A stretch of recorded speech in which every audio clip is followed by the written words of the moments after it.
These blind trusts high-ranking elected or appointed officials to avoid the conflicts of interest where you said I didn't get to know your actual assets. I think I do. Oh, you're the ones that don't get to manage them. Now, there was a nice article in this Reader's Digest large print. Yes. There are certain individuals throughout this nation that have saved millions of dollars and gave that to charity. I think I'd like to have that money. Pooch. Could you get me the actual assets of every American citizen to where they're worth more than $2 million? And then, oh, look at secretaries, teachers, and janitors. Pooch. Now, you're a teacher. You're very frugal. Pope, pope, pope. And you know that you have an obligation to enforce child abuse and child neglect laws. Yes. In fact, you know you're obligated to enforce the civil rights laws of the United States of America. And you're sitting there in your very frugal, almost as miserly. Yes. See this concept of not spending any money? Pope, the family seems to really embrace the concept of I don't have any money, but I do. Hmm. So I'm going to need to know the assets of every teacher in every school district because I did put a little recording on there. Doesn't it make a school a prison? And all the directors of all the school districts and their associations that said, well, you can't sue me. I'm going to find out why.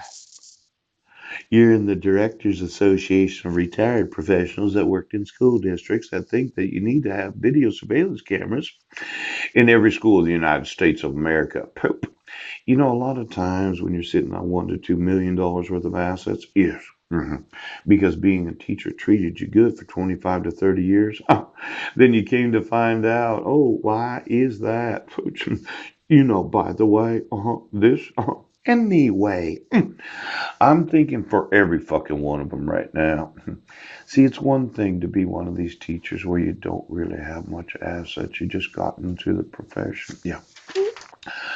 But it's another thing to say, well, I retired with Office of Superintendent Public Instruction. It's Paul. For you, look at this burglar alarms. Oh, and monitoring. I thought that I would have the contract to monitor the actual concerns about theft, not necessarily terrorism, but of course, if it happened, I'd notify law enforcement. But there seems to be a lot of thievery in public schools, and I had started a company called You're Going to Jail, Motherfucker. I'm going to want to bid on any of those surveillance camera contracts, and I want to know the last 10 years of every installer that installed all surveillance camera footage in every school in the United States. Because let's say you rigged the bid. I've been wanting to start some businesses to compete with those state contractors for all of that money that you said, $2 million. That's all it costs. We just need to start a little something, something, something, something.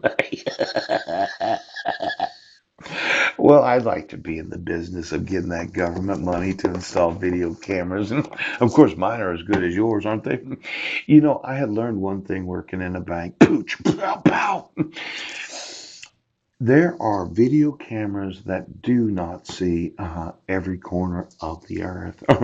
Now, let's say you're sitting there, you're the surveillance camera footage of each and every school district, and you position the cameras so you don't see an entrance underneath the school. Now, you do not see what is actually going on in. Now, you can put cameras in such locations that the only thing you do see is what you want me to see, not what you don't want me to see.